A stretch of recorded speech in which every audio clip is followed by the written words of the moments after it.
MAHATMA Peace Symposium is a tribute to the global peace hero Mahatma Gandhi. It commemorates Gandhi's birth anniversary and aims to increase public awareness and understanding of his vision of sustainability, real development, and ahimsa, which translates to non-violence. A non-violent approach to foster lasting peace within and across diverse and vulnerable communities, thereby accelerating inclusive, networked multilateralism with vision, ambition, and impact, integral to a sustainable world.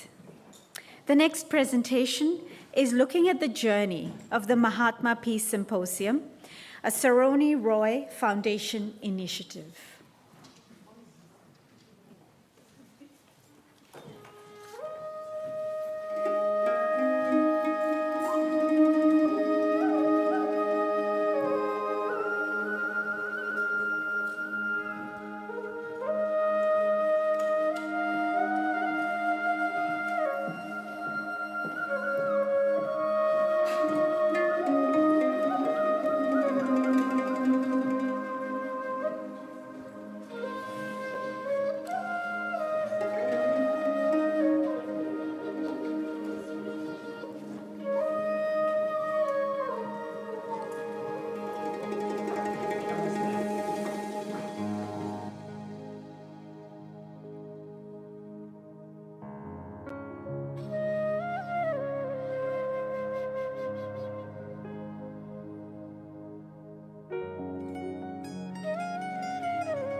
I'd now like to introduce the very dynamic and most talented Saroni Roy, founder and director of Saroni Roy Foundation, creator and producer of Mahatma Peace Symposium. Saroni is an Australian actor, co-chair, Equity, Diversity and Federal Councillor, Media, Entertainment and Arts Alliance, MEEA is the acronym, a sought-after celebrity guest, speaker and global influencer. She champions diversity, equity, and inclusion, and the first Indian origin woman to hold this position. A cancer survivor facing multiple invisible disabilities, Saroni is a body activist and has won the Australia-India Goodwill Ambassador title of 2018, the Miss, Mrs. Mr. India Australia pageant for her extensive contribution to the global community. May I please introduce to you, and it's a great honor and privilege, the one, the only, Saroni Roy. Thank you. Thank you so much, Preeti, for that kind introduction.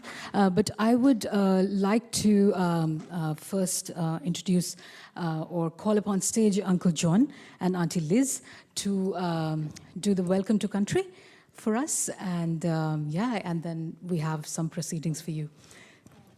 This is my gift from my organisation to you.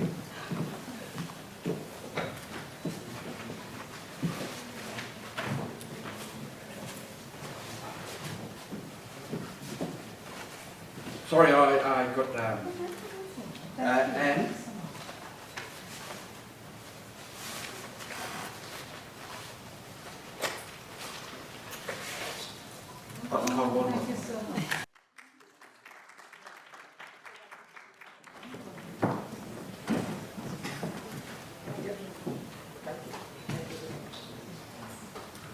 and the name of this corporation that I'm a chairperson of is called Ngarrnmaggali Aboriginal Corporation.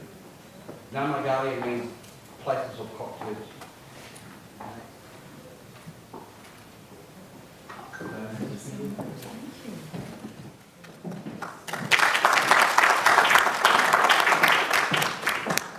Some people may know what a welcome is, so I want to explain what a welcome is. A welcome is a way to say hello onto this land. Because this land is very special, very sacred to us. We share our culture, we share ourselves, we share our land. So, those who come upon this land, and you're getting welcomed by the original people from this land. It's a way of making sure that everybody that comes to this land is not only welcomed, but also looked after. Because this is a very big land. It holds lots of wonderful things, and also wonderful people. And those who come to this land new, for those who are only coming for a couple of 100 years ago, those who are just very recent, thank you for coming. Because on this land of the Gadigal, of the Euro Nation, there are 13 nations that make up the Euro Nation. There's a very significant point of the number 13. In where I'm from as well, where my bloodline goes far and wide, not only in Sydney, but also out west, which I'm a Wiradjuri, Gandhi and Yunupala. That means I'm west, north and south. And my bloodline comes to all of here, which, because on my father's side, first family. On my mother's side, first family. The welcoming of things is a peaceful thing. It allows you to walk on this land peacefully and also meet and talk and understand the people of this land. Thank you for coming, because I like to pay my respects to past elders, present elders and future elders to be. Thank you very much, and let's enjoy a very great man.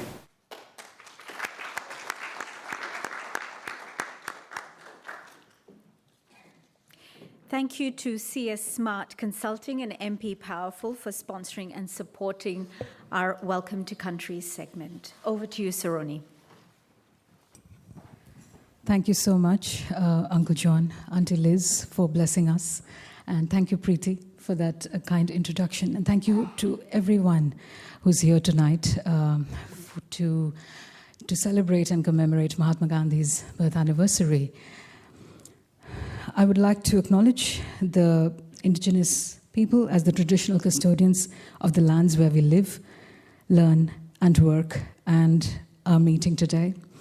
The land of the Gadigal people of the Eora Nation. I would like to pay my respects to elders past, present, and emerging, and acknowledge that sovereignty was never ceded. This land always was and always will be Aboriginal land. So welcome again to Mahatma Peace Symposium 2023, My Land, My Story, Meri Kahaani, Meri Zabaani, an Australia-India Cultural Synergies initiative, a tribute to the global peace hero, Mahatma Gandhi. With my experience of working with global peace NGOs and diaspora communities, I realized that Mahatma Gandhi is adored and worshipped as a global peace hero of history. And what we see as the UN-SDGs, Sustainable Development Goals, are social development aspects he talked about over a century ago.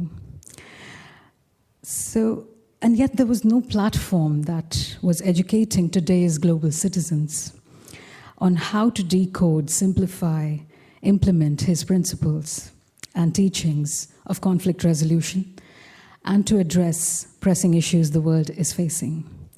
Therefore, I created a call to action forum, which is called Mahatma Peace Symposium, which focuses on social issues the world is faced with, its articulation in the UN-SDGs, and how we can address them applying the Gandhian values and principles.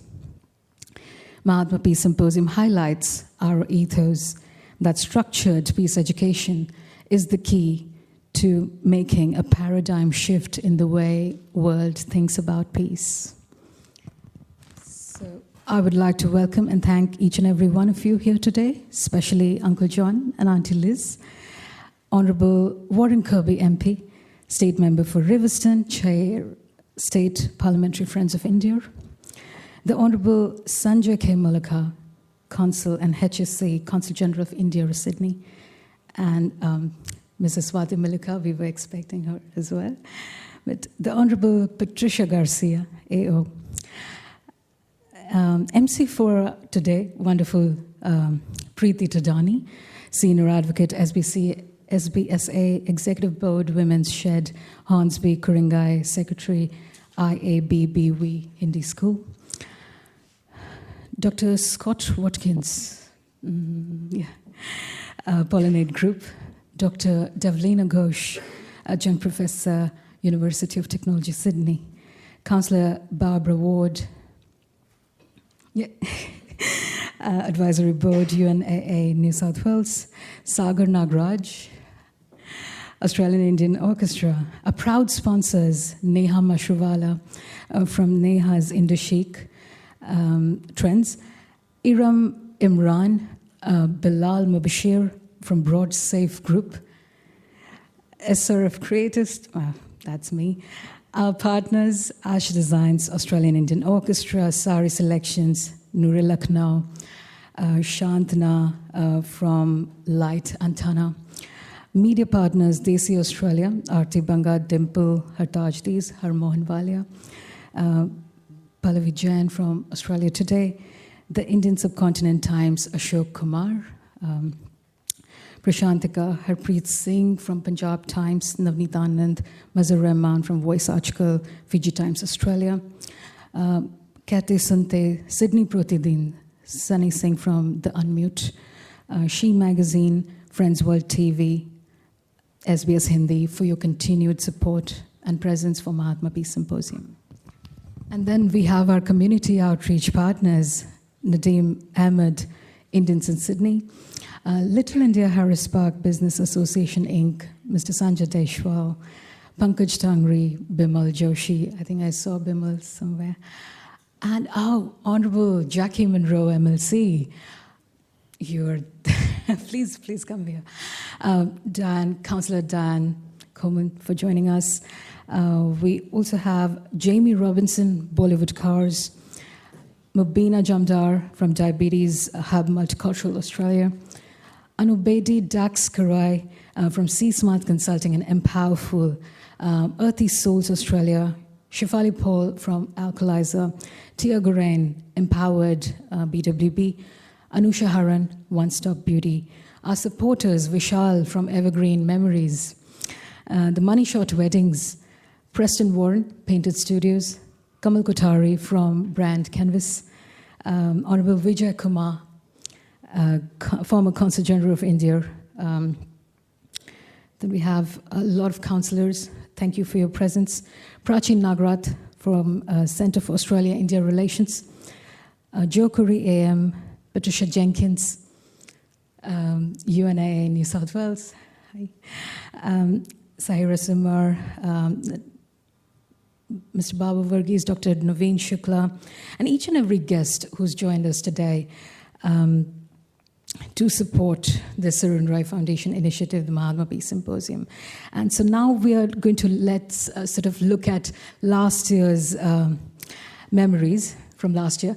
Pallavi Jain, I can see you. Please have a seat. Please welcome. And if you could please play the highlights video from last year. Let's have a look.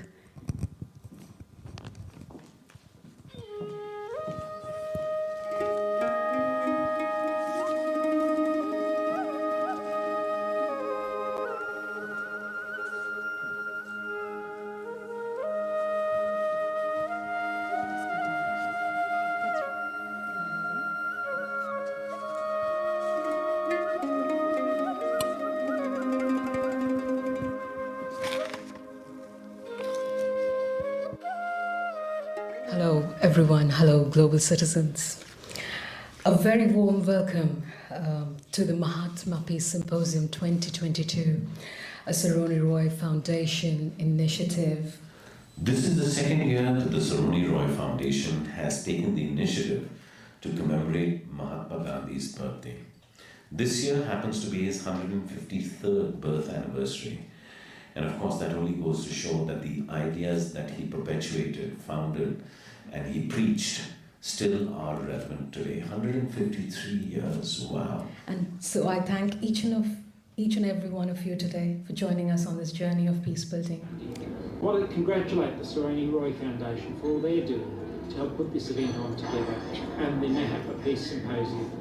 It is wonderful to be here today. I want to acknowledge my parliamentary colleagues that are here, particularly, of course, the Saroni Roy Foundation for your wonderful work, and I've met you many, many times, but the wonderful work that you do in connecting our communities together. I've seen the Saroni Roy Foundation many, many times, certainly in action and, you know, in what it's developing and what it delivers.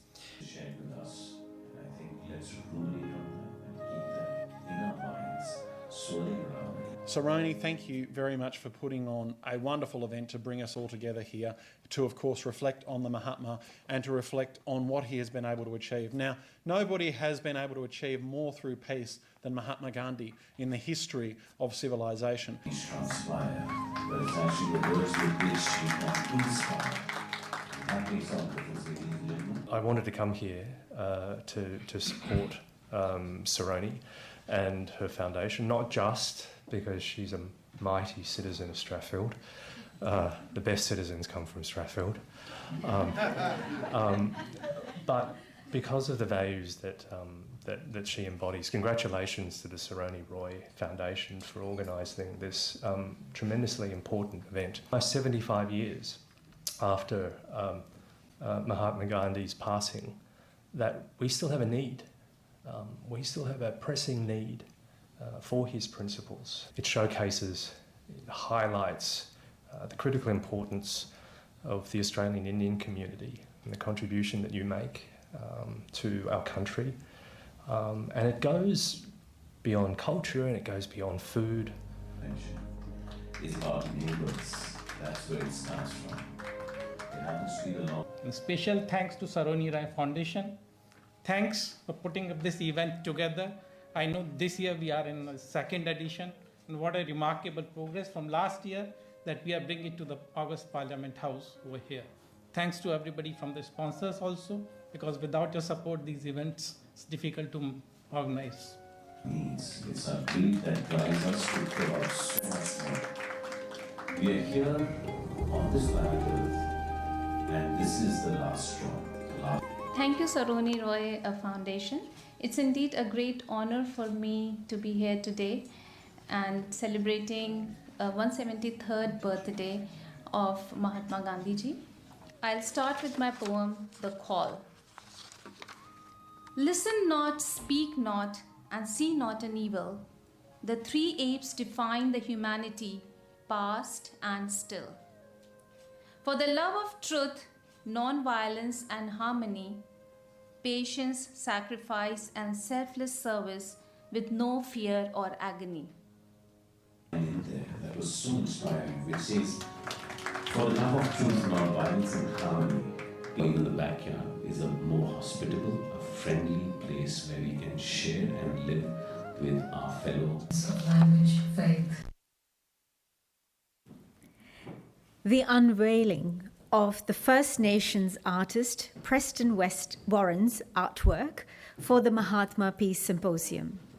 Saroni has worked remotely along with the award winner, First Nations artist Preston Warren, to curate an authentic and exquisite piece of art, ensconced in the Gandhian values of ahimsa and Sarvodaya, Swaraj, peace, love, and reconciliation.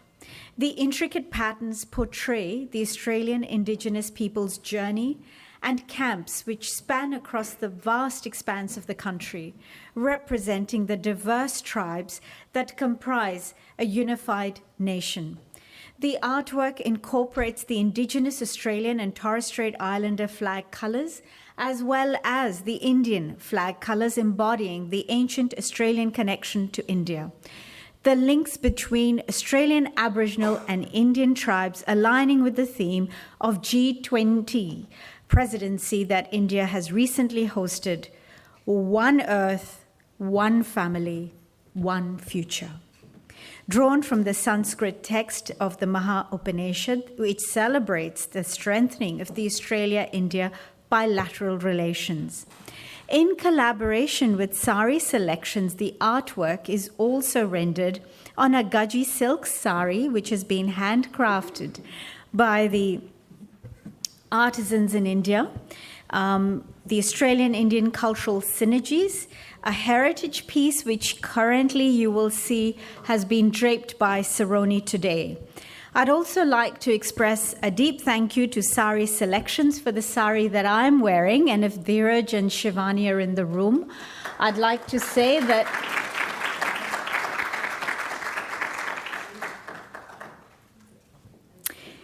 their efforts to create a synergy between India and Australia in a sari is remarkable. We all know that Australia was joined to India in the last ice age. It was called Gondwana land. How many here know that? Yeah? Quite a few people. Wonderful. So for a person like me to be wearing a fabric which has been woven by the artisans in India, my Janmabhoomi, portraying the artwork of Aboriginals in Australia, my Karma Bhumi. It is the perfect synergy. And a big thank you and shout out to Noor Lucknow. They've created the jewelry which encompasses the artwork, the creativity of Indian artisans with the Western design, a perfect blend of East meets West.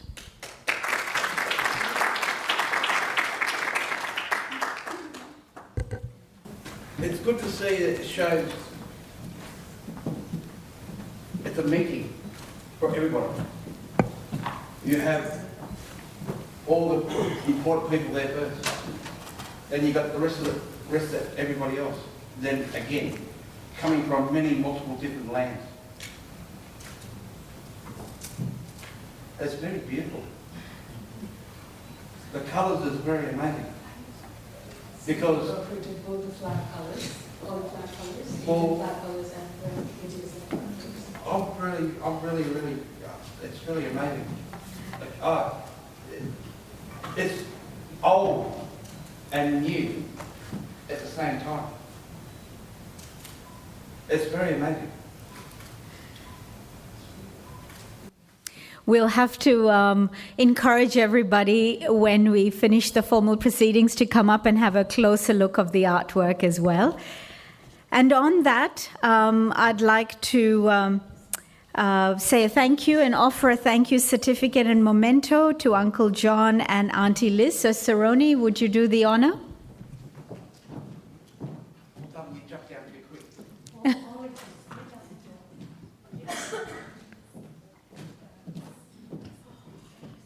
I'll hold this one.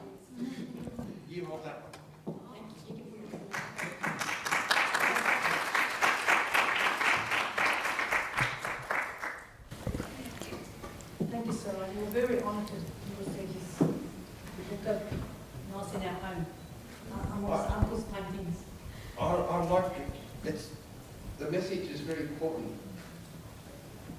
Very important, the way it's been described here. Everybody gets together, everybody shares together. That means you share peace together. And it doesn't matter where you're from, what land or by sea, where you come from. It's amazing. I must say that understood your people is very good.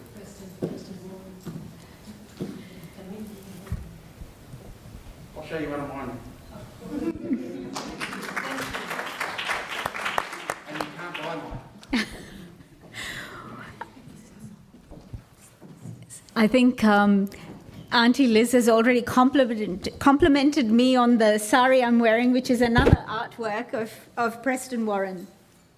All right, how about that? Everyone who's wearing a sari selection sari here today, would you join me on stage to show the artwork?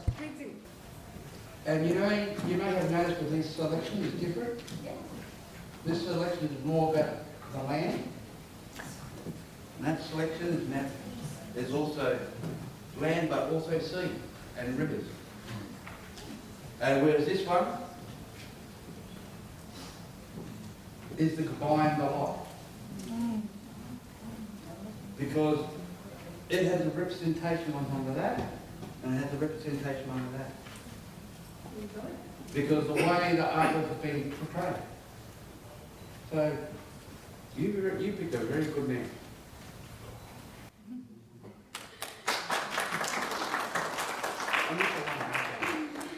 Thank you, Uncle John and Auntie Liz. I'd like now to invite Dax Kirai from C Smart Consulting and MP Powerful, our community outreach partners, to accept a thank you gift and certificate.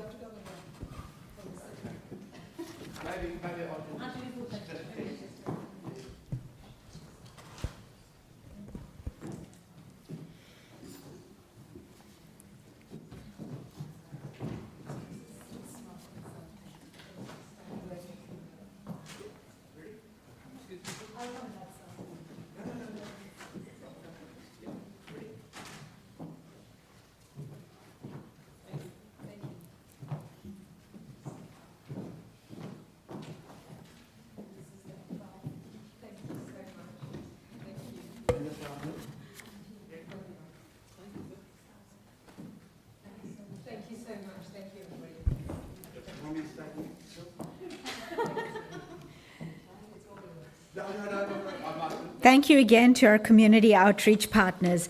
Next, I'd like to call upon the stage the Honourable Warren Kirby, MP, State Member of Riverstone and Chair of State Parliamentary Friends of India, to please come and say a few words.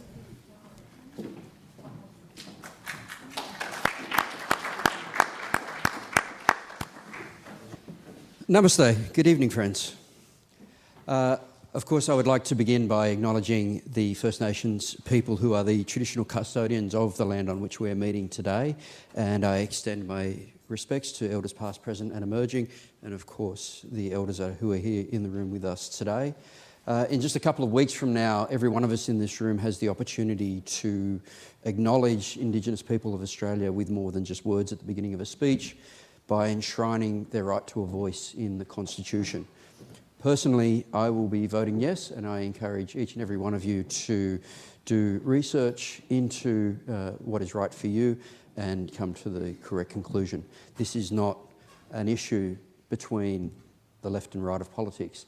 This is a question of what's right and what is wrong. I'm deeply honoured to address this esteemed gathering this evening. I acknowledge councillors and the various dignitaries and luminaries in the room with us this evening. It's very hard to take my eyes off the sari that Saroni is wearing this evening. But we're here at the gathering of the MAHATMA Peace Symposium to commemorate the 154th birth anniversary of Mahatma Gandhi, known as Gandhi Jayanti. Such an important occasion, and one that is just 3 national holidays in India: Independence Day, Republic Day and the day of Gandhi Jayanti. I'd like to extend my heartfelt gratitude to Saroni and this foundation for organising such a wonderful event, and it brings together individuals from so many diverse backgrounds to honour the core principles and diversity, core principles of diversity, sustainability and social justice that were so close to Gandhiji's heart. Mahatma Gandhi, the father of the Indian nation, was not just a historical figure, but a beacon of hope and a source of inspiration for millions around the world. His legacy is a testament to the enduring relevance of his values and principles, which continue to guide us in our pursuit of peace, justice and equality. I think many of us here tonight are in awe of what Gandhiji stood for, his struggles and his sacrifices. And there's also quite a bit of synergy between his teachings and the validity of the Voice referendum later on today, later on this year. And I'd like to delve into some of the key principles that defined Gandhiji's philosophy and how they remain significant and symbolic as ever in this multicultural world. And I would also like you to think, while I'm speaking of these, about how they tie in to an Indigenous voice. Satyagraha, the power of truth, was at the heart of his non-violent resistance. He believed that truth and non-violence were inseparable, and that through this power of truth, one could bring about profound social and political change. In a world that is often marred by violence and discord, Gandhiji's unwavering commitment to non-violence serves as a timeless reminder of the potential for peaceful resistance to create lasting change. As Gandhiji said, non-violence is the greatest force at the disposal of mankind. It is mightier than the mightiest weapon of destruction devised by the ingenuity of man.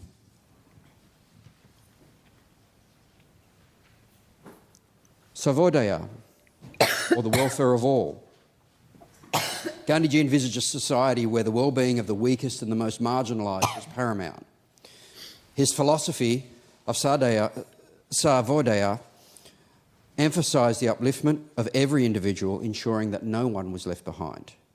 In our increasingly interconnected world, this principle reminds us of the importance of inclusivity and social justice.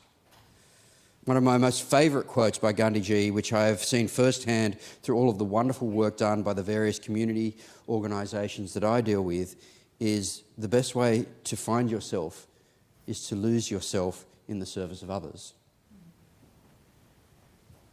Swaraj, or self-rule.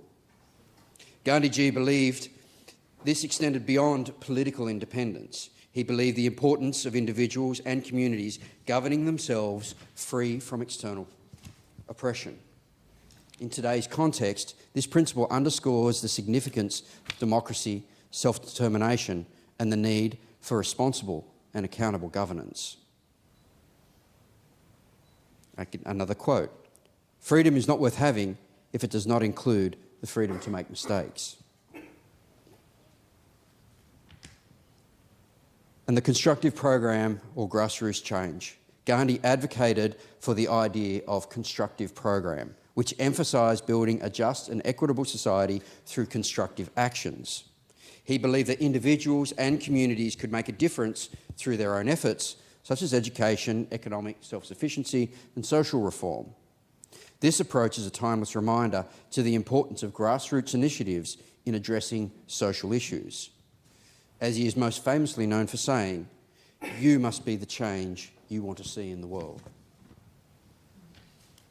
In a world grappling with conflicts, inequalities and environmental challenges, the values and principles of Mahatma Gandhi serve as a guiding light. His teachings are universally critical and crucial, offering us a blueprint for a more compassionate, just and sustainable world. Gandhiji's legacy teaches us that non-violence is not a sign of weakness, but a manifestation of inner strength. It reminds us that diversity should be celebrated, that individuals should have the power to shape their destinies, and that social progress is achievable through collective action.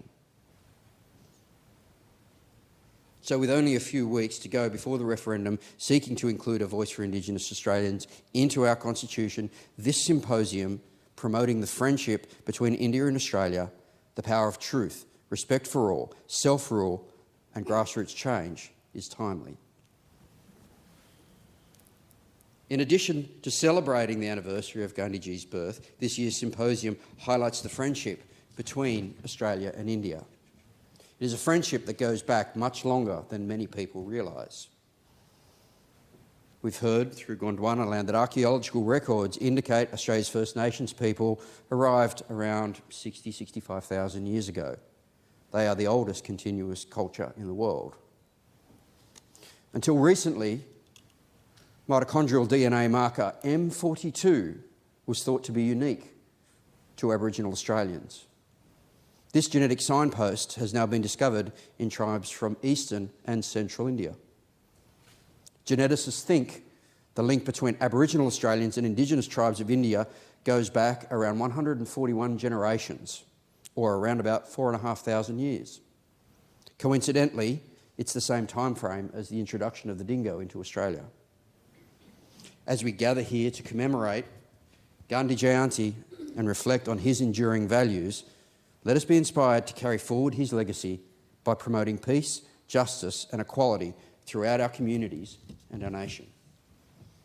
I hope that through our discussions at this symposium, we can find ways to apply these principles in our own lives and actively contribute to a more harmonious and just global society. As Gandhiji would say, my life is my message. And I hope you make your life, your message count too. Thank you.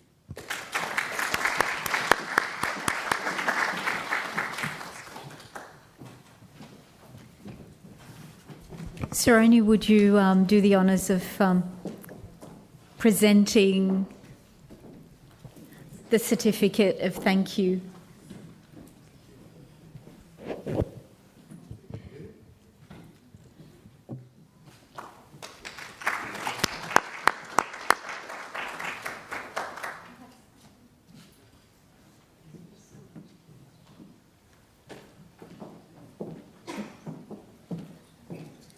I'd now like to invite the Honourable Jackie Munro, Member of Legislative Council, to come up and say a few words on this occasion.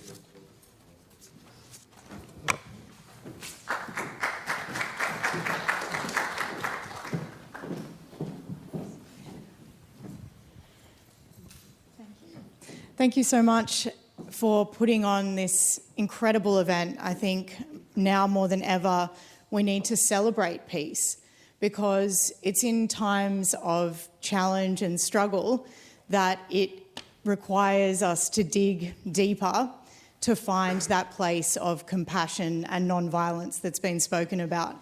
It is in those times where we face a challenge or a barrier. I mean, globally at the moment we face international affairs that are becoming more and more tense, and it is in these times that we need to resort to peace as our default, even as challenging as it might seem.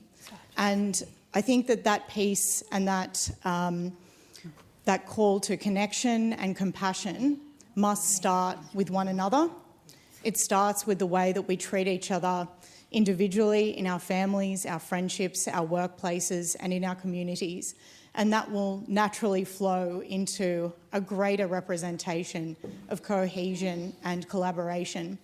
And that's why I just absolutely love the call to peace that Saroni has been able to muster up amongst her community, amongst all of you, amongst us. And in Parliament, I think we try our best to be as collaborative as possible, because while we know that competition is critical to our political ideas being developed, we also know that in the end we must respect the processes and governance that we cherish most. And I think that obviously India has gone through so many changes in its history and is still coming out of colonial rule and becoming its own country, and Australia is on that same journey. So we have a lot to learn from each other as nations, as much as cultures. And we know that those relationships go well beyond trade and economics. It is the migration that we share and the culture that we share, those relationships that really make the relationships between Indians and Australians so special. So thank you for giving another feather to the cap of this amazing relationship that we share between countries and between cultures. More of this should be celebrated, and more of this should be made clear throughout all of our interactions with one another, because these are the values that are lived. I think that quote about our lives being the example of our values is absolutely critical. So thank you again for letting me be a part of this and for encouraging so many people to be a part of this movement. Thank you. So don't rush off just as yet, please. Saroni would like to present you with a thank you.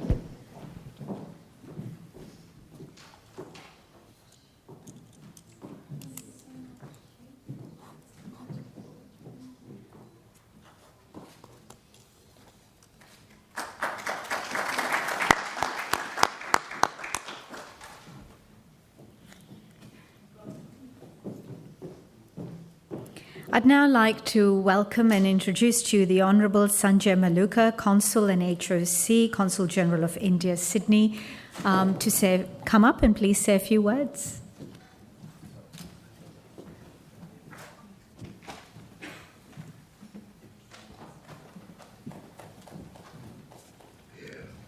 Honourable Member of Parliament Warren Kirby, Honourable MLC Munro, Councillor Barbara and all other dignitaries. Good evening and namaskar, and I congratulate Saroni Roy for organizing such a beautiful symposium, and I think this is third edition. Yeah, it's great to see, and it's already become a signature event for Gandhian things in Sydney. As today we are celebrating 154th birth anniversary of Mahatma Gandhi. We call him Bapu. So the life of Gandhi always offers something to each and everybody. For me personally, I always admire two things about Mahatma Gandhi. His universal personality, which appeals not only in India, it cuts across all the oceans, countries and religions and faiths. As he influenced so many leaders. Even in West, if you see the Martin Luther King, in South Nelson Mandela, Aung San Suu Kyi in Myanmar, there are so many leaders who are taken so many lessons from the Gandhian philosophy, and they implemented and got succeeded. If you see, when Gandhi arrived in India in 1915, India was in utter poverty, and there were we are under slavery. We have there are a lot of problems with regard to economy, education, and I think Gandhi is the only leader who really understood the psyche of Indian mass, because by that time he was already moved to 3 continents. He was in India for his education, then he went to London for his barrister education, then he practiced in South Africa. So in South Africa, he got the real-time experience of the colonialism, and he thought of to implement those experiences, what he has seen in South Africa and other places. And then he really changed what that time the Indian Congress and others, he completely changed the philosophy, how to fight with the Britishers. And now we say, even after he died in 1948, but still the philosophy of Gandhi is still relevant in current circumstances also, particularly non-violence, and his concept of environmentalism is eternal for the global humanity.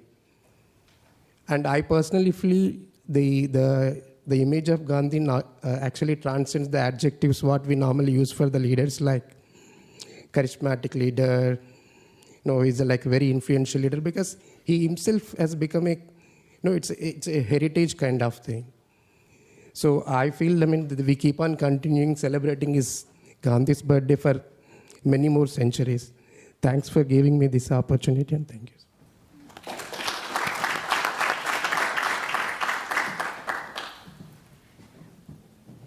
Saroni would like to thank you, Sanjayji, with a certificate and a commemoration of today.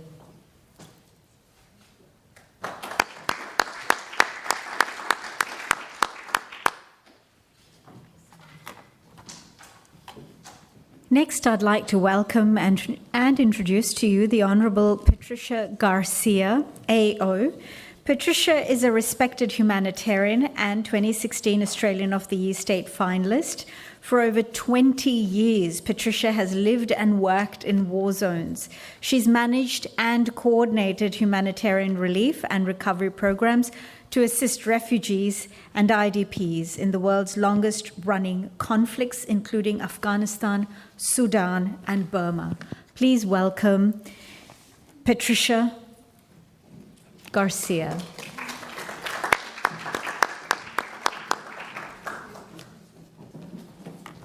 Thank you. Good evening, everyone. It's a pleasure to be here. My name is Patricia Garcia, and I'm joining you on Gadigal land, where sovereignty has never been ceded, and I'd like to pay my respects to the traditional elders, past, present, and emerging, and to extend my respect to Aboriginal and Torres Strait Islander people who are with us this evening. I also support the Uluru Statement of the Heart, which calls on the First Nations voice to be enshrined in the Australian Constitution. I'd like to say this is wonderful to see all of you at the MAHATMA Peace Symposium. As a board director of the Saroni Roy Foundation, many of you might have remembered this is the third MAHATMA Peace Symposium, and in 2021, on 2nd of October, the birthday of Mahatma Gandhi, the 152nd anniversary, we had our inaugural MAHATMA Peace Symposium, and because of COVID pandemic, it was an online event. And many of you may remember we had close to 70 participants who joined us for this exciting inaugural event. And I'm just so pleased to be here again to see all of you for this event we have this evening to celebrate the 154th birthday of Mahatma Peace Symposium. I just returned from New York where I attended the Sustainable Development Goals Conference as part of the United Nations General Assembly meeting. And during this last week, as I spoke actually on the 21st of September last week, which is International Day of Peace, my talk was based on SDG 16, which is the goal of peace, justice and strong institutions. And what was so encouraging was to hear many of the panel speakers refer to Gandhian's values, and particularly the strong influence and importance of Gandhi's values in dealing with today's challenges. In particular, I refer to the value of ahimsa, which many of you know is a very important philosophy of Gandhi, which talks about love. And he refers to ahimsa as the law of the species, our species, and also the law of love.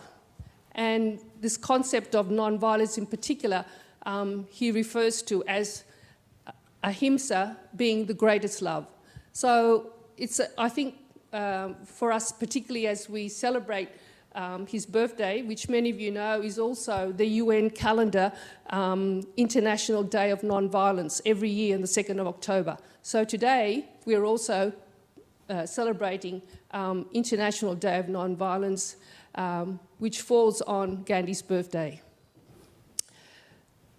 I think what would be really an important memory for me was that back in 2010, if many of you might remember, in University of New South Wales inaugurated the first statue of Mahatma Gandhi on the grounds of University of New South Wales. And I was there, and also we had a lovely visit from the granddaughter of Gandhi, who had come from South Africa. And I remember she telling us about a couple of personal stories that she had about her grandfather. And one of them was that she mentioned about close to 100 years ago, Mahatma Gandhi met with the world leaders. And he said to them, this land has not been inherited by our forefathers, but rather this land has been borrowed from our children and future generations. So we need to take care and protect this land, the air, the soil, the water, not just the people, not only just the people. So he was saying that this borrowed land is like taking a loan. And when you take out a loan, you have to pay back with interest. This is how he was trying to tell the world leaders how to take care of our land. And the granddaughter of Mahatma Gandhi also recounted the personal story of a mother and a son coming to see Mahatma Gandhi, and the mother saying to Mahatma Gandhi, my son keeps eating sweets. Is it possible for you to talk to him, to tell him or show to him to say that he should stop eating sweets, to make him stop eating sweets? Mahatma Gandhi sort of said, I will come back and I will talk to your son. So the mother went home with the son, and 1 week went by, second week went by, third week went by. And then Mahatma Gandhi came back and called the mother and son back, and the mother was sort of querying, why did it take so long for him to come and speak to my son about stopping to eat sweets? So she kept thinking about that, because all that time had passed. And so when Mahatma Gandhi came to see the mother and the son again, the mother said, why did it take you so long just to come and talk to my son? And Mahatma Gandhi said, my dear, I was also eating sweets, so I had to wait until I could stop eating sweets before I can talk to your son. So with that, I'd like to thank you very much, Clyde. Thank you.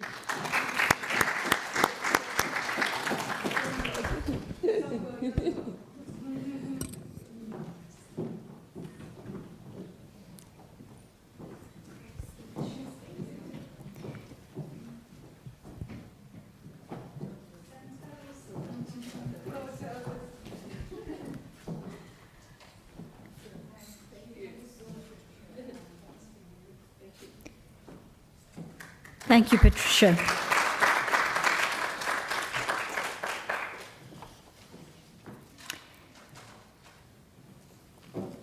For our next segment, we have a live concert, which is an amalgamation between SRF creatist Saroni Roy and Sagar Nagaraj of the Australian-Indian Orchestra.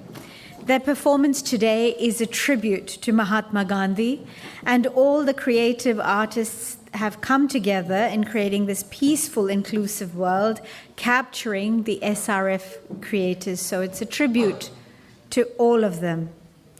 A little bit about Sagar and AIO.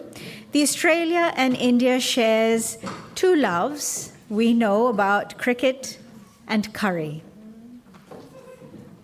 A vision to install a third love into this mix is music.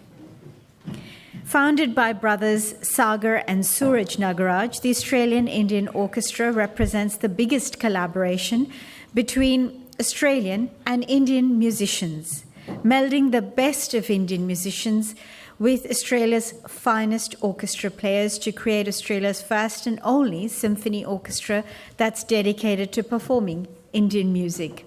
How many here in the room were at the Conservatorium of Music a few weeks ago to see the performance?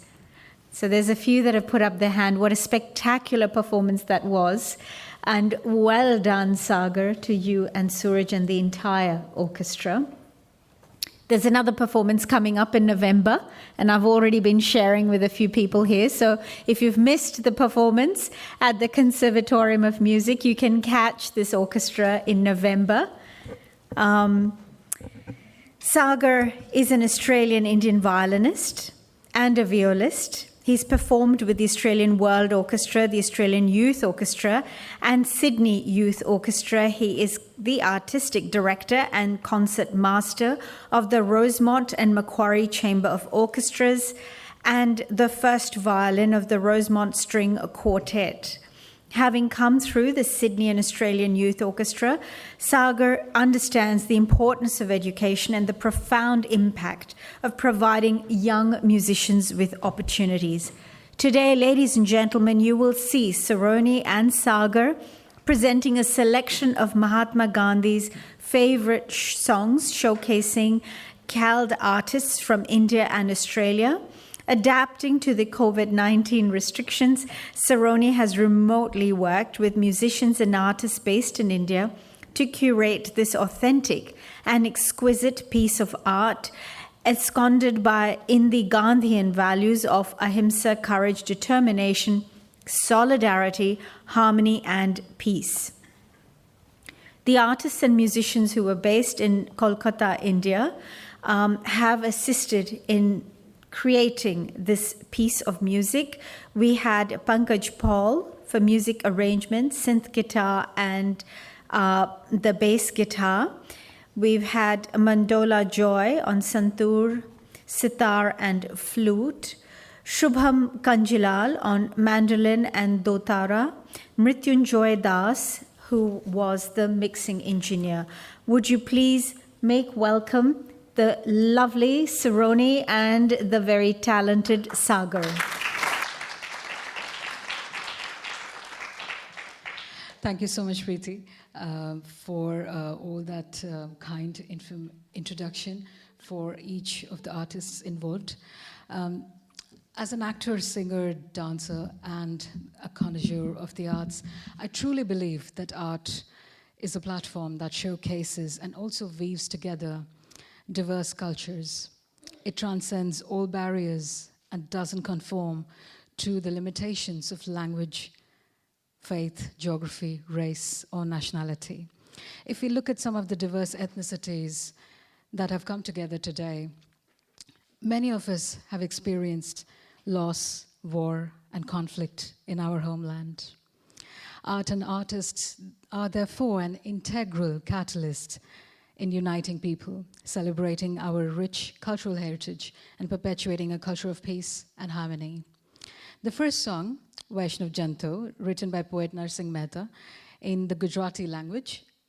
It's a song which has a deep spiritual impact, even after 600 years, and will continue to inspire generations to come. The song talks about humanity, kindness, truthfulness, and how people should live for each other, understand each other's pain, and do good in the world without taking any pride in it. Kindness, truth, and nonviolence, not just in actions, but also in thoughts and words, the language we use for each other. Practicing equality, tolerance, love, and respect for everyone around the world. This way we can all step in and do our part. So here's Vaishnav Janto.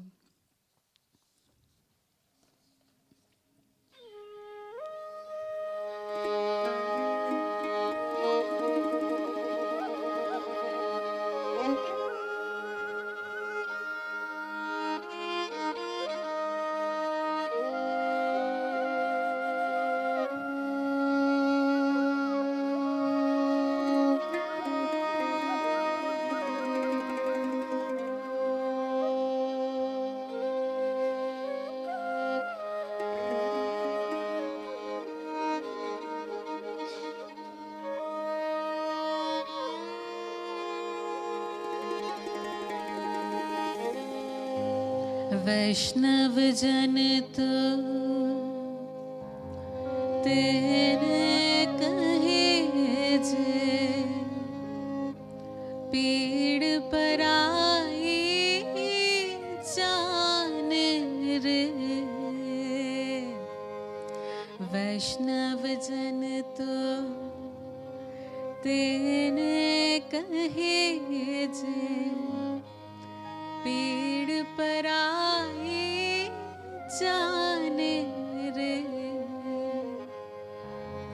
पर दुखे उपकार करे तो ये पर दुखे उपकार करे तो ये मन अभिमान ना आने रे वैष्णव जन तो तेरे कहे जे पीड़ पराई जाने रे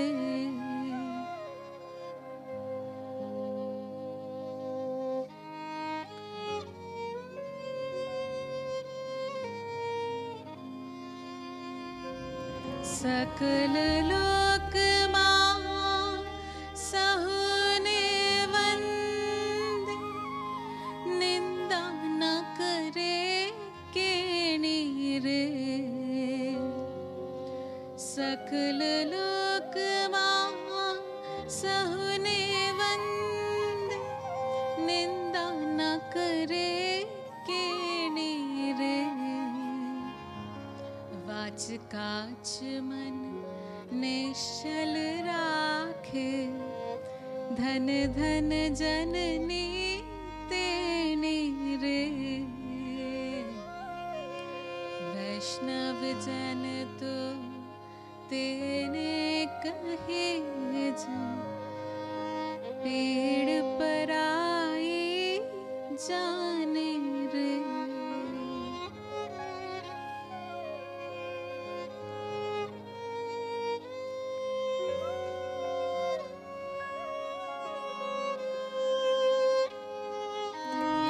समदृष्टि ने तृष्णा त्यागी पर स्त्री जेने मात रे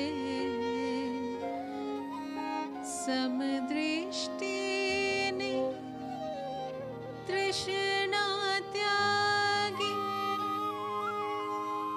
पर स्त्री जेने मात रे जीवा थकी असत्य न बोले पर धन नव झाले हाथ रे वैष्णव जन तो तेने कहे जे पीड़ पराई जाने रे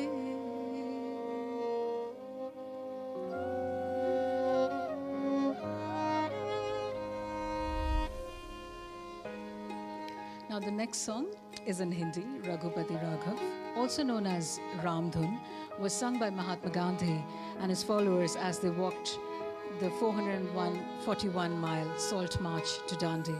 It signifies interfaith solidarity. So here's Ramdhun.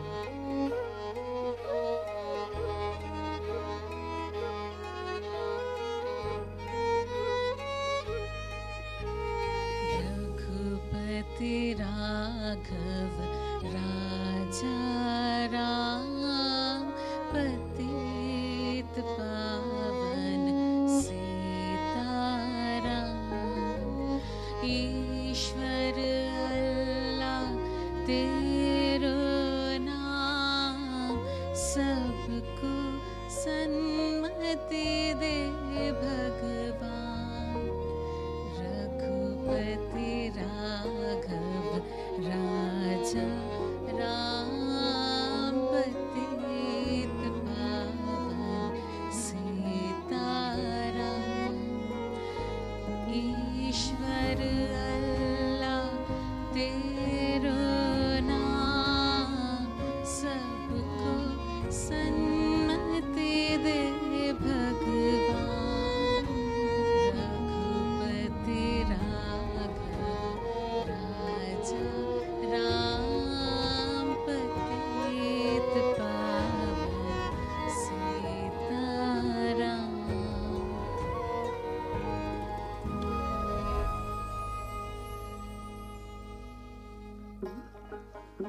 Now the next one is in Bengali, written by Nobel laureate Rabindranath Tagore. Mahatma Gandhi and Tagore were great friends who seldom disagreed on issues concerning India. In fact, the moniker Mahatma was bestowed upon him by Tagore. So here's Akla Chalore.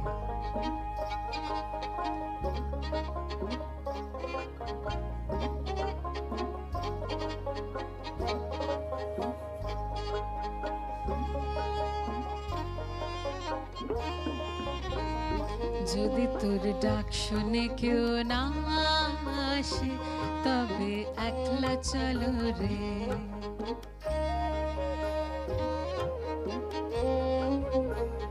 যদি তোর ডাক শুনে কেউ না আসে তবে একলা চলো রে একলা চলো একলা চলো একলা চলো একলা চলো রে যদি তোর ডাক শুনে কেউ না আসে তবে একলা চলো রে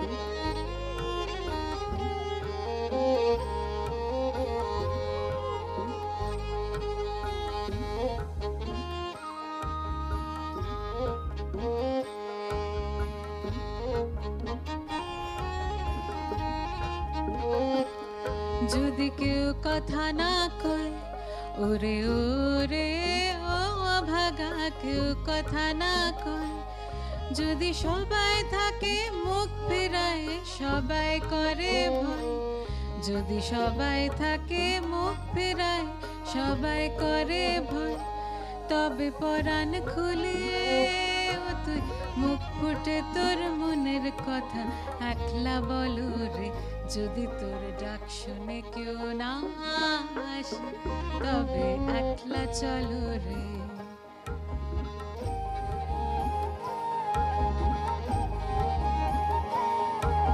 না আসে তবে একলা চলো রে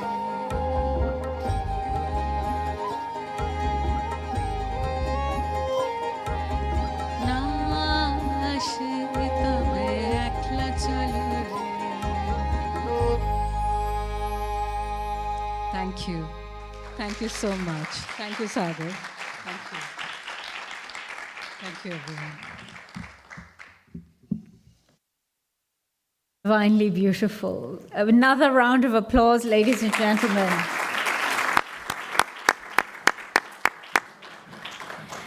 Our next segment is a panel discussion, the Global Peace Builders Forum of 2023.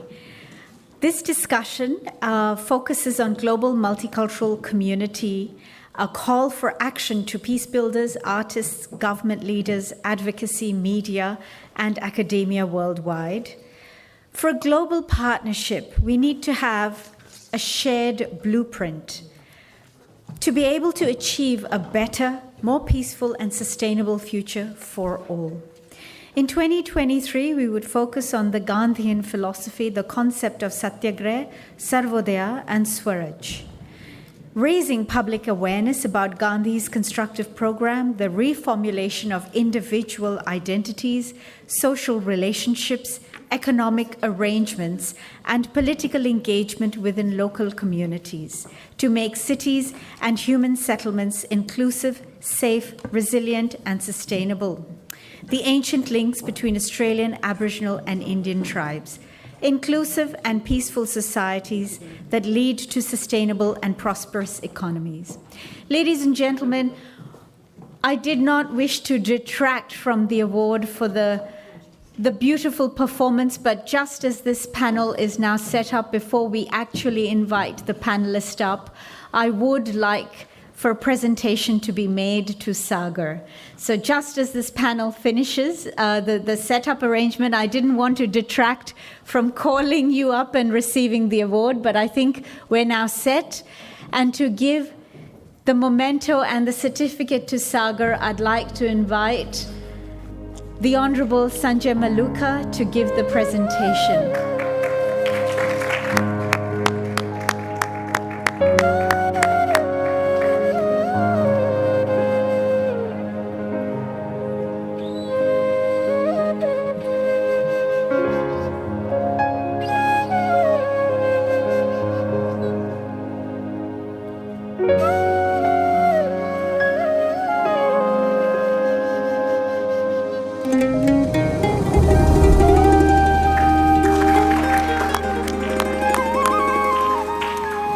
And we're now set up for our panel discussion. As you could see, you're probably wondering, who are these esteemed speakers to share with us their insights?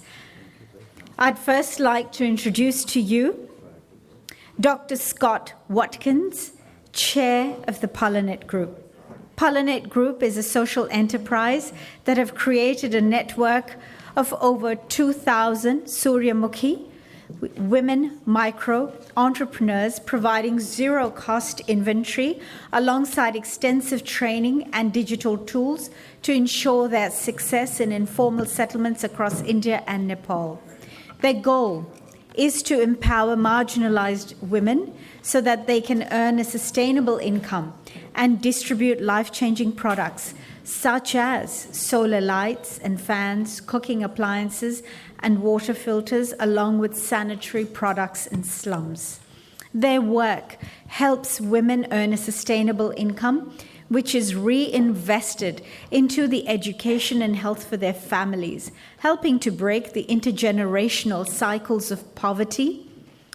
The Pollinet Group works at the intersection of multiple SDGs to address poverty, access clean energy, and gender equality in marginalized communities.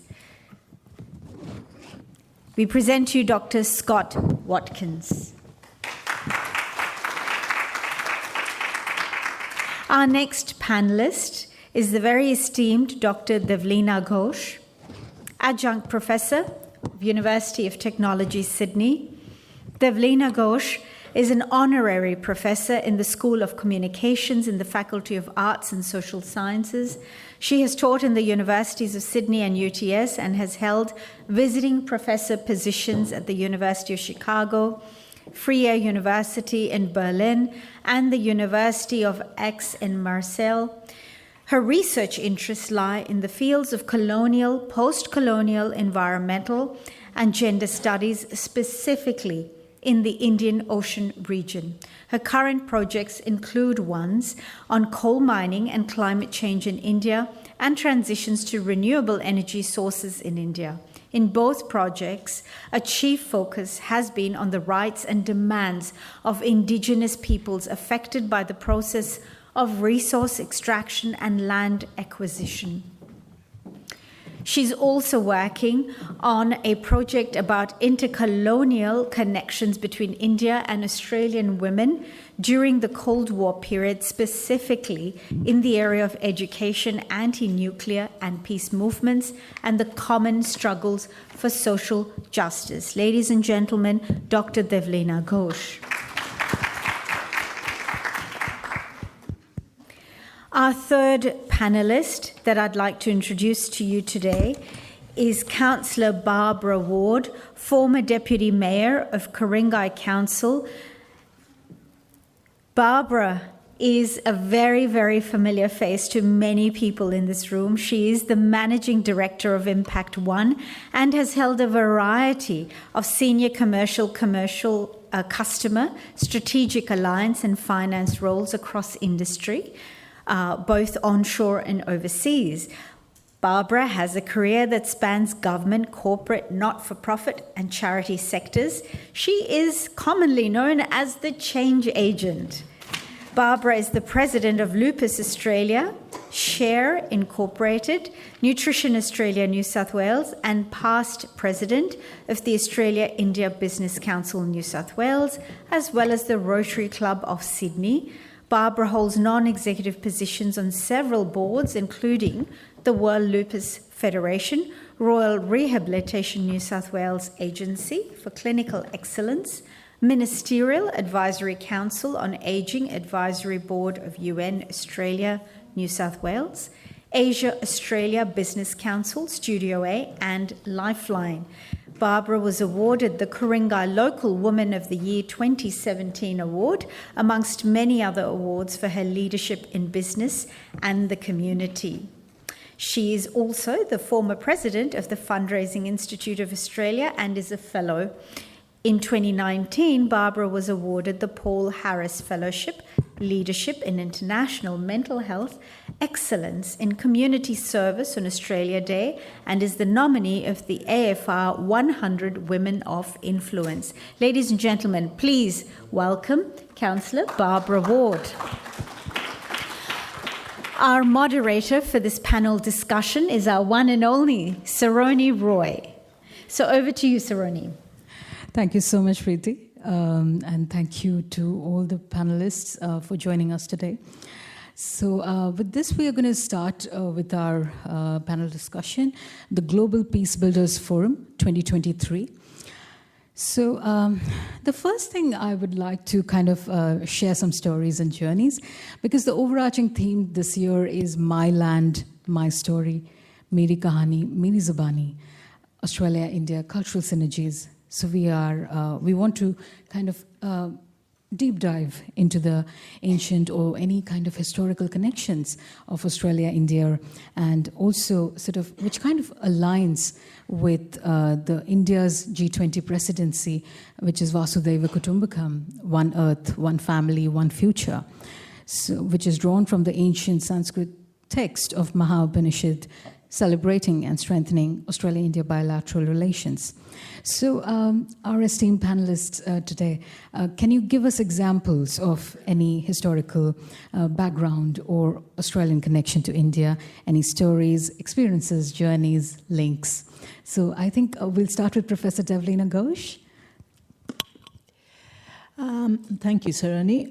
Yes, so one of the previous speakers mentioned, talked about the very long-standing relationships between Indian indigenous and Australian indigenous people, which of course are picked up mostly by archaeology and genetics.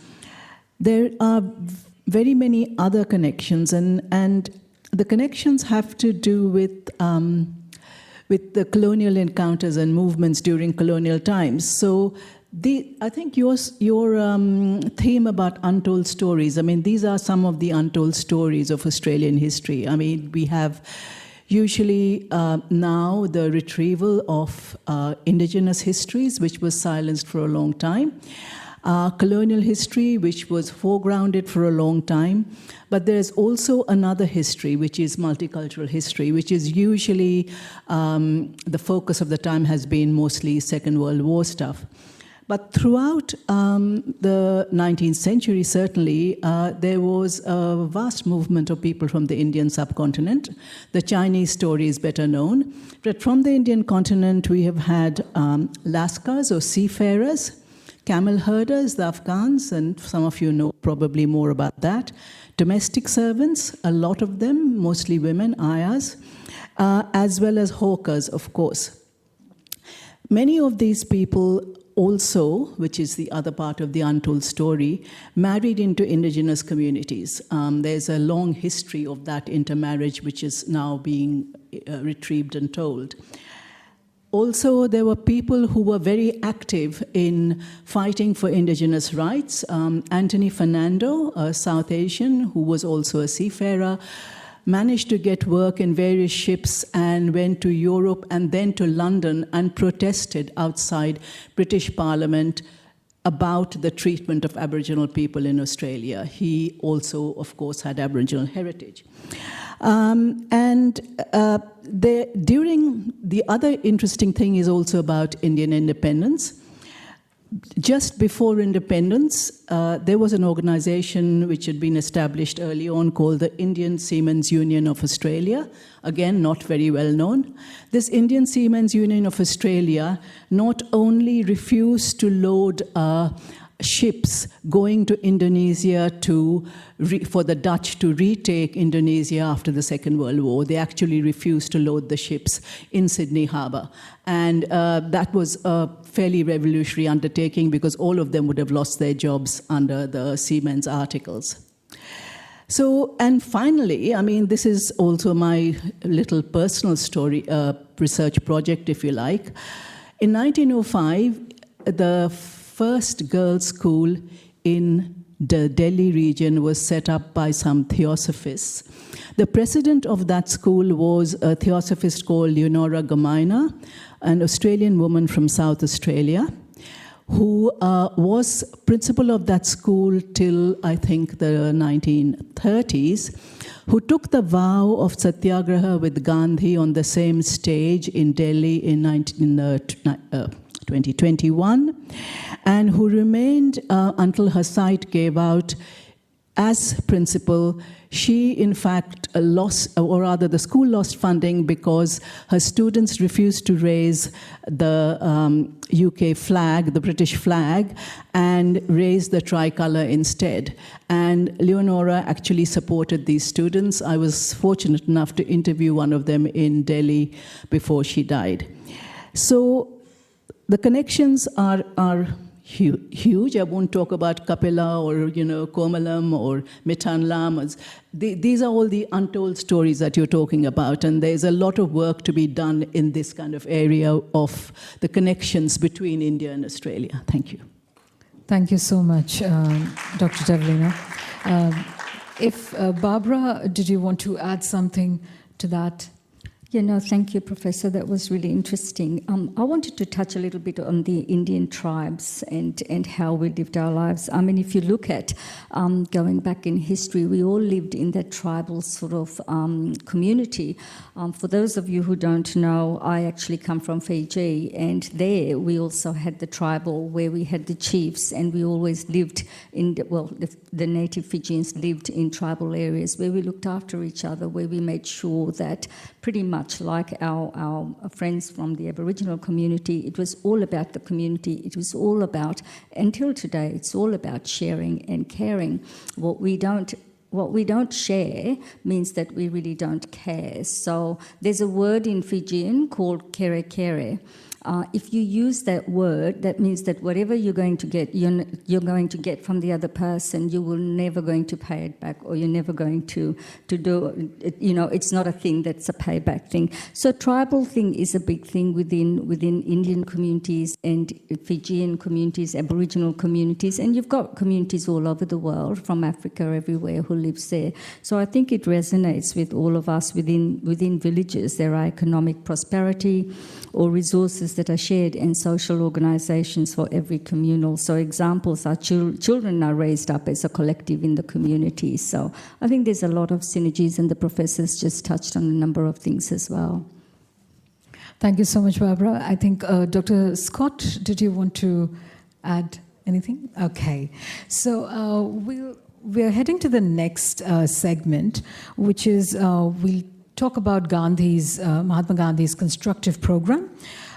So Satyagraha for Gandhi was effective if it aided his constructive effort. And Gandhi's real Satyagraha, thus, was constructive work. And the Constructive Program gave content to the Satyagraha framework, we can say that. And Gandhi therefore felt that the Constructive Program may more otherwise and more fittingly be called Construction of Purna Swaraj, or complete independence, by truthful and non-violent means. So it meant that getting involved in finding constructive solutions to problems, rather than just leaving responsibilities to the government or blaming other people or kind of relying on others to find solutions. Because usually what happens is that it's always somebody else's responsibility to make a positive change. But how about each of us acting as responsible citizens and doing something for that region or for that community wherever you are? So I think we can say that the Gandhian values of Satyagraha, Sarvodaya and Swaraj, Gandhi's constructive program, his village economy model, was a forerunner to today's sustainable cities. So I think, Dr. Scott, if you wanted to give some examples from your work at Pollinate Group that resonates with the Gandhian values and framework of the village economy model, the sustainable development goals. So yeah, over to you, Dr. Scott. Thank you very much for the opportunity to be here, and thanks everyone for coming along. So Pollinate Group, as was introduced, our mission is to empower women sustainably. And we were founded by a group of young Australians about 10 years ago. and have evolved now into a social enterprise that operates in about 20 cities across India and a few in Nepal. And what we do basically is we train women who live in disadvantaged and often slum communities to sell things like solar-powered lights. And these lights replace the kerosene lamps that they're typically using inside their homes, and enabling them to live a better life. It helps every aspect of them. It helps kids go to read after school. It helps women take on jobs that they can do at night. It makes all of their lives better. And the model that we have by training women who live in these slums means that the people who sell the lights benefit as well as the people who buy them. And so this, I think, ties in very nicely with these ideas about constructing solutions in the local communities. And what we are trying to do is accelerate our presence across India and grow as quickly as we can. I've had the privilege of visiting India about 5 or 6 times and have really enjoyed my experiences there. Most of the time I've been there with Pollinate, and so we've been in some of the poorest parts of the big cities. And I've seen incredibly resilient and proud people who want to improve their lives and those of their children. And a simple thing like light can really change their lives. And so these sort of solutions that we and others are doing, and doing them in a way that is sustainable. So the social enterprise model, where we're not just asking people to donate money and giving away lights, we're selling them on a payment plan so that people can make a profit out of that, and then that's reinvested back into the business. I think is a very very good model. The impact is enormous, and it's something that I'm very privileged to be part of. It began, as I said, by 6 young Australians seeing this need and finding a way to make it happen. We've now grown. Our CEO and all of our team are based in India now, and I'm very proud that we're able to mentor them with our board all around the world and help them grow local solutions to local problems. So, thank you. Thank you so much, Dr. Scott.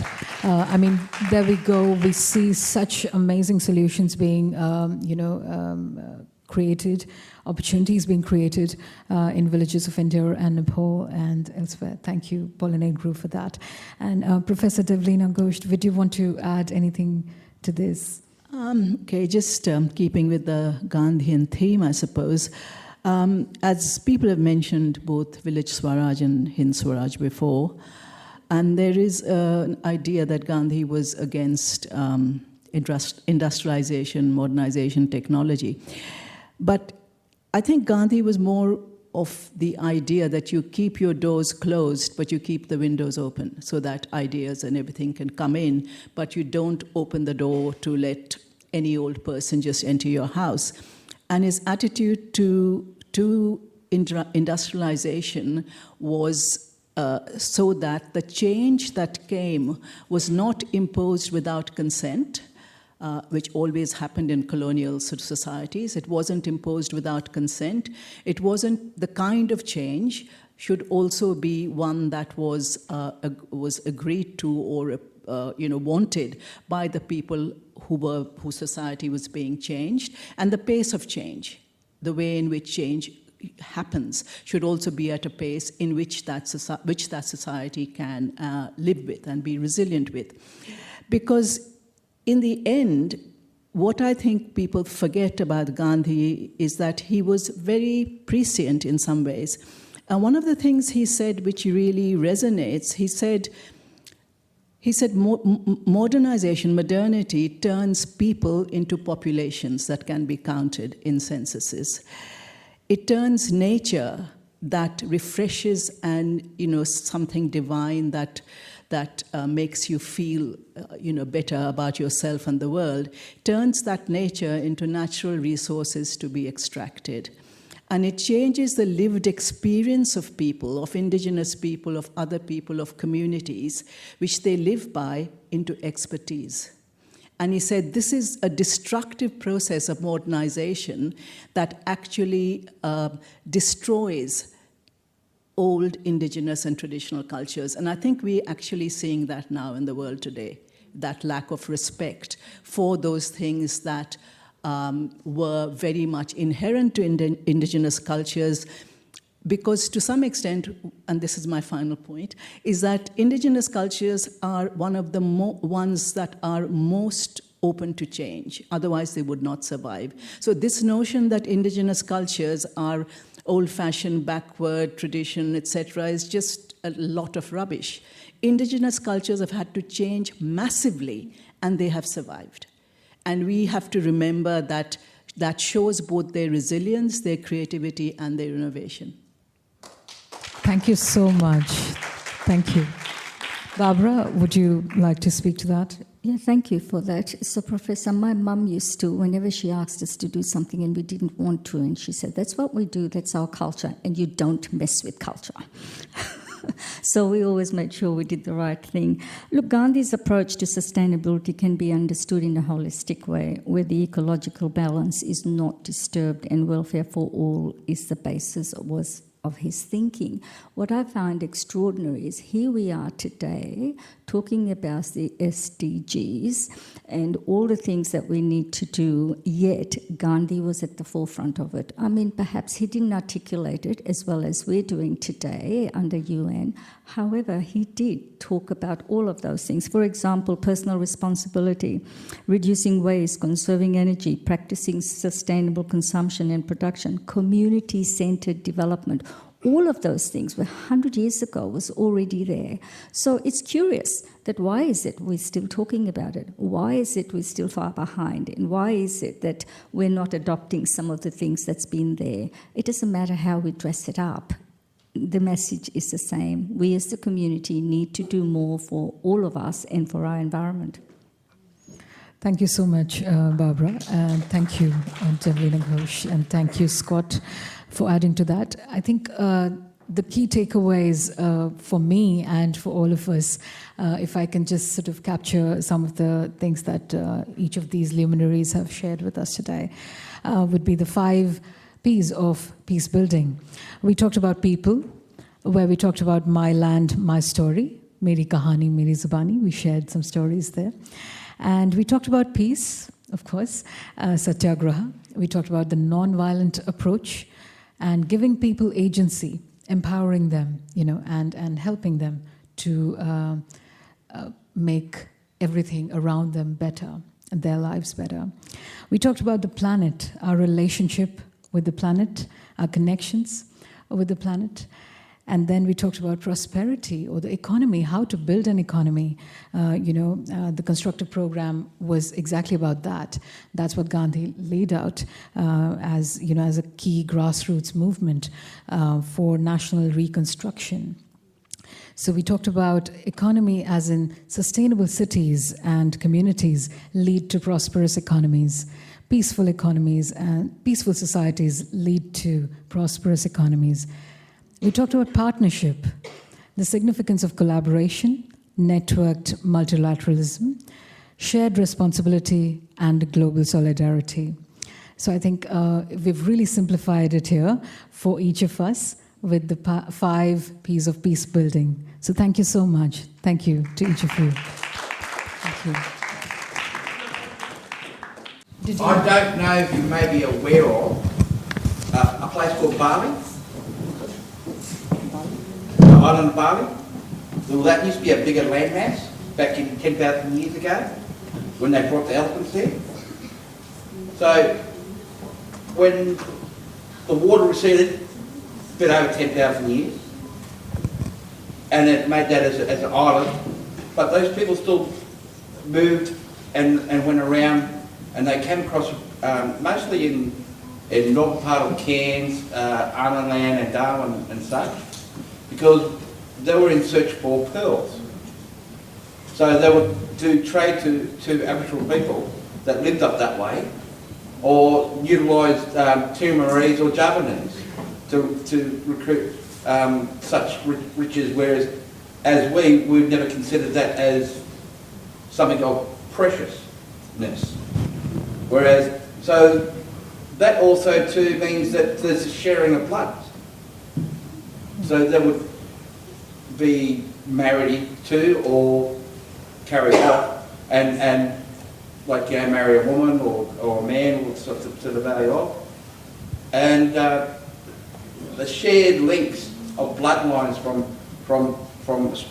Aboriginal people to Balinese people, which are Hindus, because they would, I dare say, they would have came over in a 10,000, a bit over a 10,000 period time, whereas the Muslims from Saudi Arabia or something like that went to the Philippines, which is only like 600, 800 years or something like that, simply to the value of. The reason why I know these things is because I actively collect stories, because they always talked about certain strange fellas who were tall, muscular, and not as dark. So they must be talking about your people. So you might want to research into that a bit more, because the reflection of those things are, because a lot of people be coming to those shorelines for the pearl, Chinese and all that.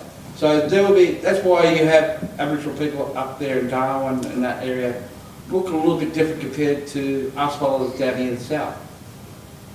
So we have an understanding of the looks and an understanding of the genetics and what bloodline goes in. Like I'm self-aware of myself. Yes, I know my darling, I'll get into it. In my bloodline, we, like 160 odd years ago, we have Afghani and Punjabi in our blood.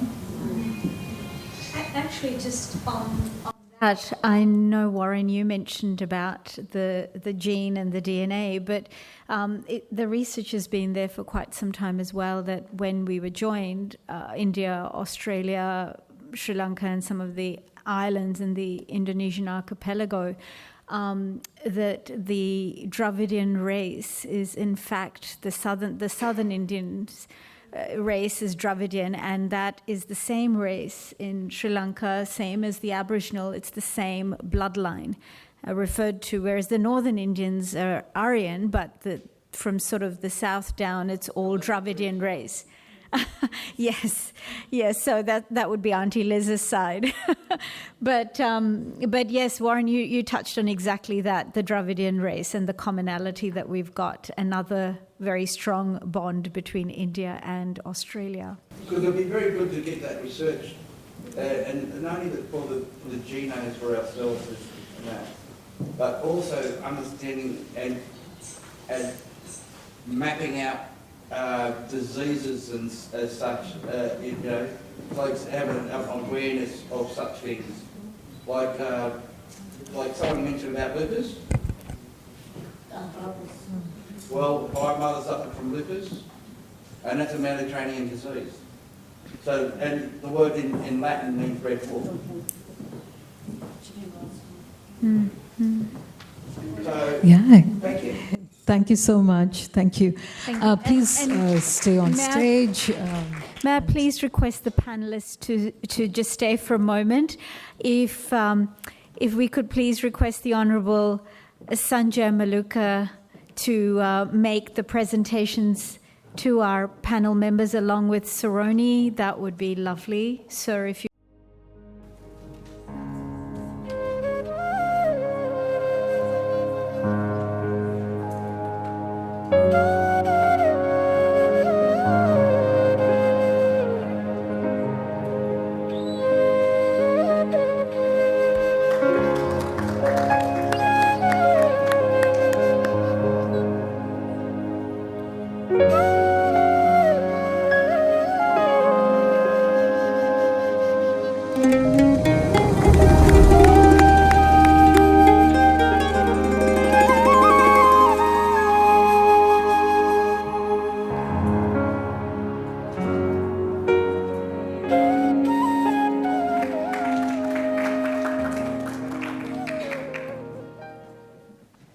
call upon our wonderful MC, Preeti Tadani.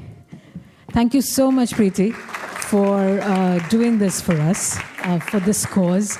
Without you, I don't think I can do this. So yes, thank you so much.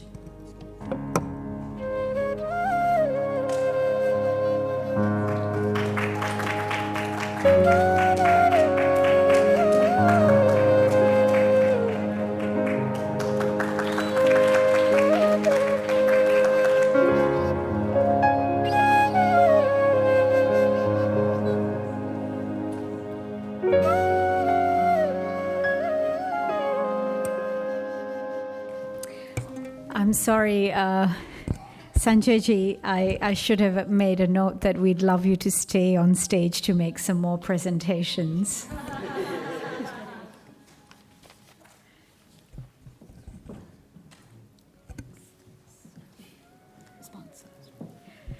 Now, events like this are simply just not possible without a whole team of people.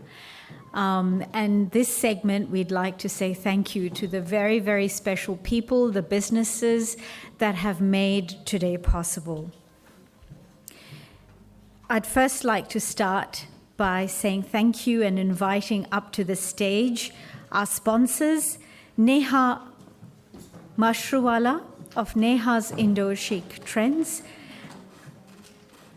Is Neha in the room? Yes. So Neha, don't leave. I'd like you to stay there after you receive this. And I'd also like to request Iram Imran and Bilal Mubashir of Broad Safe Group to join us. Broad Safe Group is also one of the sponsors tonight. Neha, just hang in there. I just wanted everyone to give one round of applause to our sponsors. A round of applause to our sponsors, ladies and gentlemen.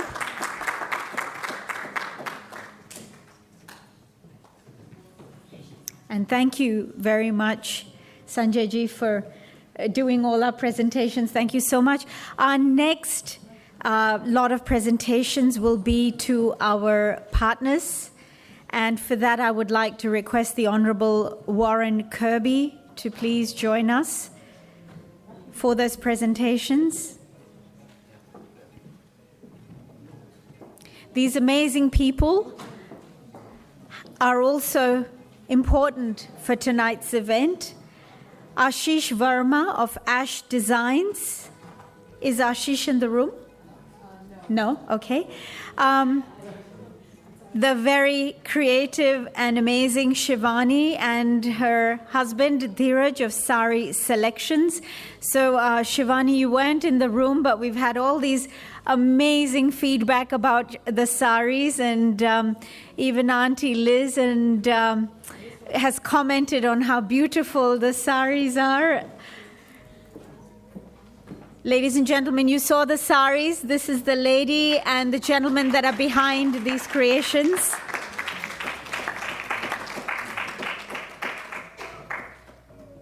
So please stay on stage. Don't leave, Shivani and Dheeraj. I'd like to invite Memuna Haq of Noor-e-Lucknow.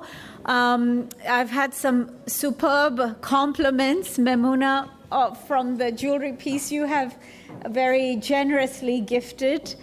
Memuna is the designer, the creator, the jewelry that you see Saroni wearing, Barbara wearing, and myself.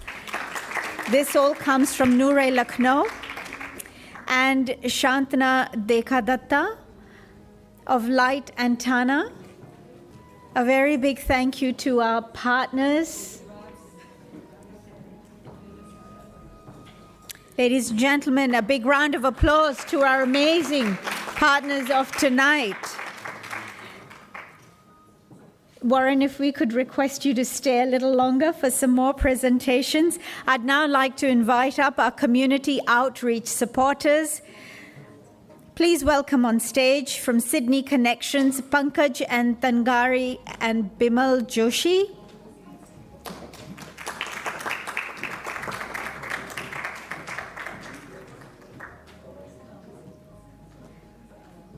Welcome to Sanjay Deshwal of Little India Harris Park Business Association. If you could please join us as well.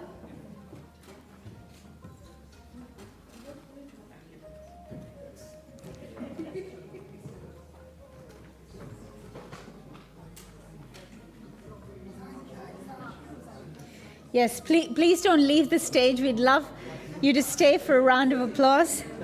Ladies and gentlemen, Sanjay Deshwal.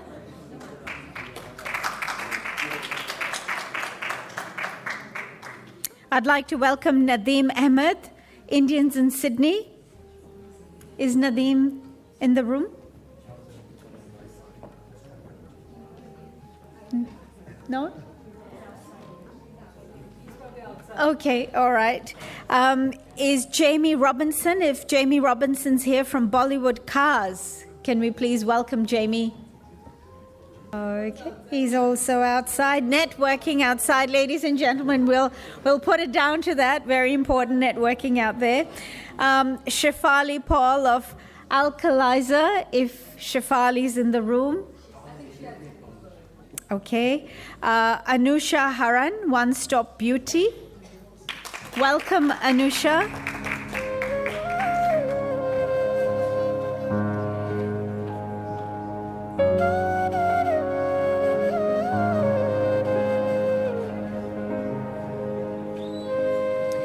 I'd also like to acknowledge Thea Goren of Empowered MBW and Mansi Bhatia, Earthy Souls. Are Thea and Mansi here?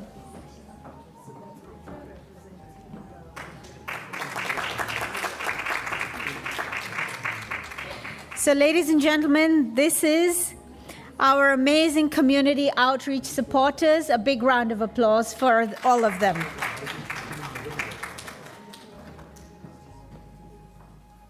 Thank you, Warren. Thank you. So we'll go on to our next. Yes?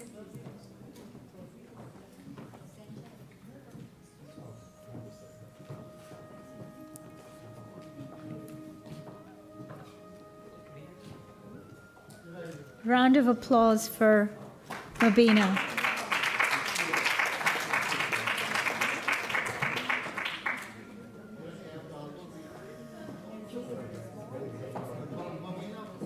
Thank you. Thank you very much.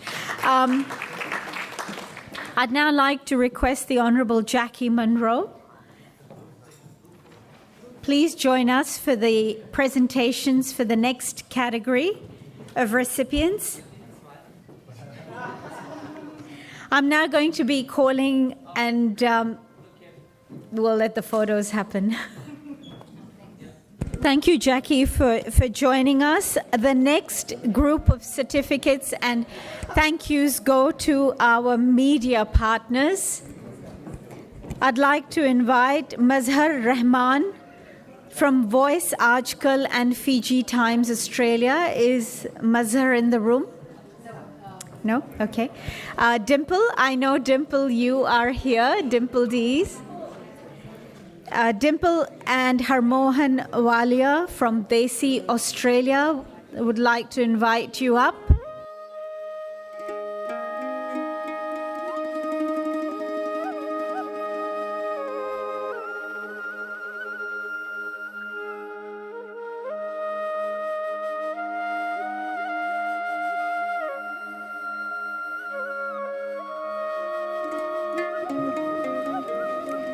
So thank you to Desi Australia. Next, we'd like to invite up Pallavi Jain, The Australia Today.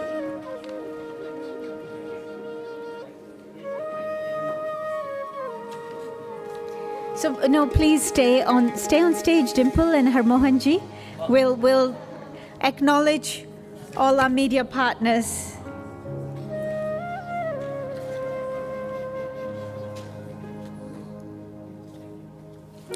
From the unmute, Sunny Singh, if Sunny is in the room.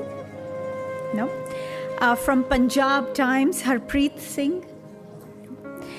From the Indian Subcontinent Times, Ashok Kumar.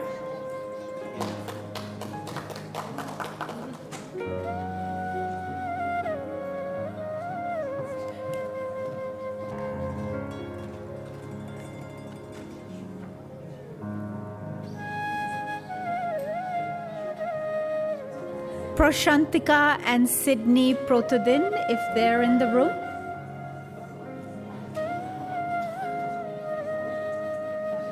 Oh gosh, Vishal, you'll need to have a couple more hands for this.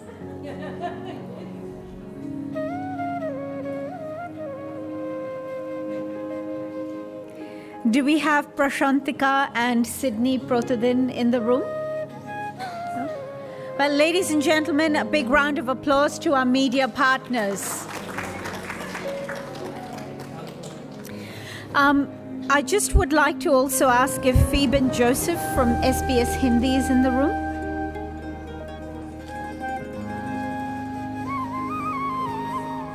Varun Tiwari from Friends World TV.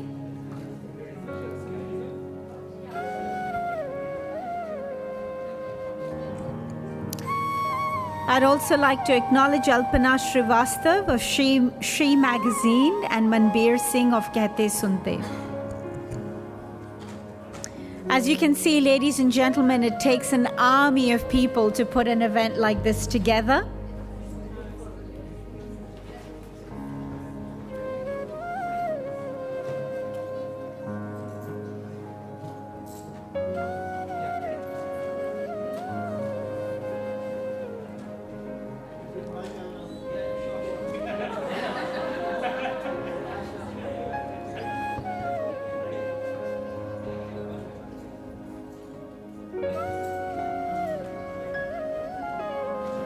Thank you very much to our media partners. Next, Jackie, please stay with us for a little longer. We'd like to acknowledge the amazing volunteers who have worked tirelessly behind the scene along with Saroni.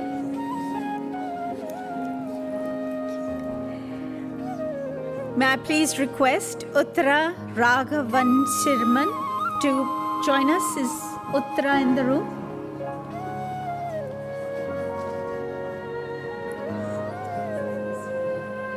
Kamal Pasha.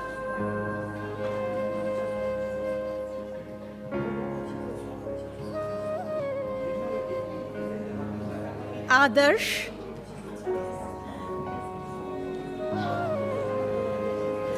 Now I've got Mubina, your name down here as well, so Mubina Jamdar, ladies and gentlemen. Garima Garg. Somesh, Samyukta Thakur.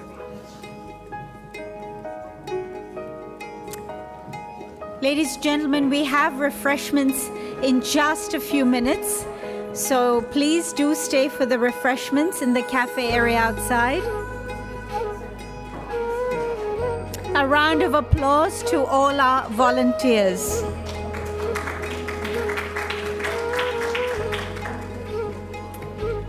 The next group of certificates and thank yous are for our amazing supporters. So Jackie will be making the presentations to our supporters of this evening. We have Kamal Kothari of Brand Canvas. Is Kamal in the room?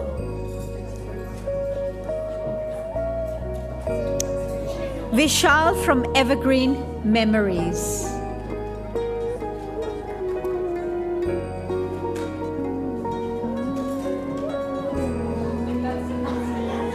Yes, please stay on stage. Don't leave just as yet.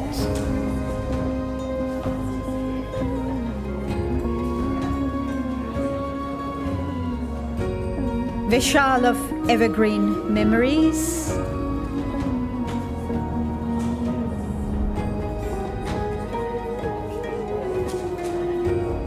Now, someone's got to take you off.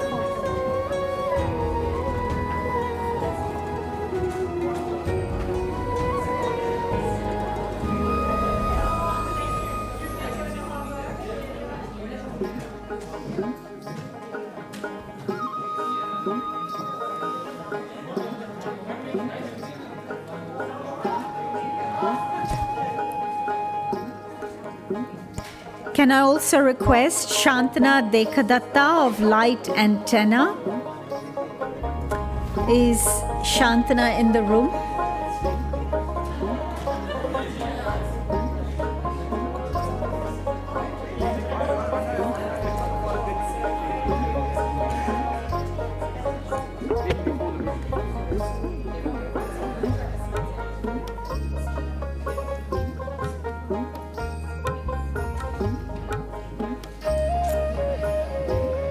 And the Money Shot Weddings.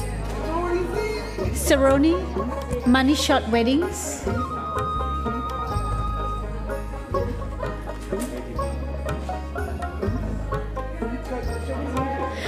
I've just been told, ladies and gentlemen, that they're very busy with the videography. But we want to say that we're acknowledging and would like to thank you for what you've done to make today possible.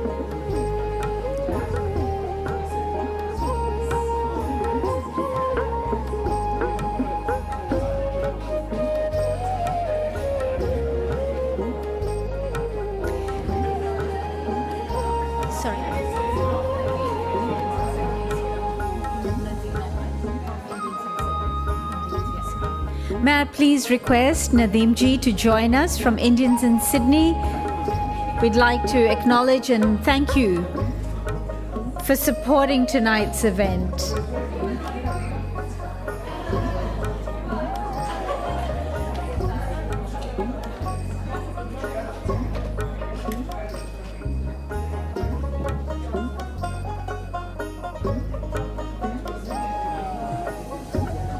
All right, ladies and gentlemen, thank you so much. I'd like to hand over to Saroni.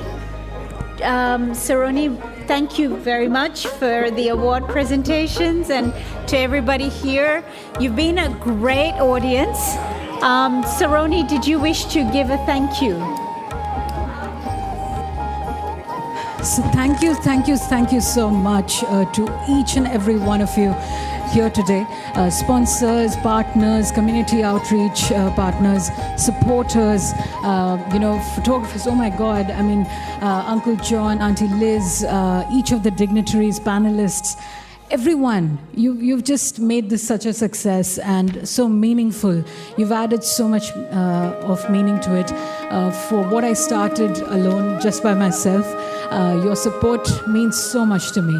I thank you. I can't thank you enough for this. So very, very grateful to each of you here today. Thank you. Ladies and gentlemen, I hope you take away tonight that peace doesn't just have to be during war. Peace can be every day. Peace starts from within. If we are at peace, we resonate it in our lives, in our society, in schools, in our places of work. I hope you spread the message to your friends, family, neighborhood, and it'll grow from there. I'm Preeti Thadani, bidding you all a good night. Please join us for refreshments and just in the cafe area outside. And I hope to see you all very soon. Thank you.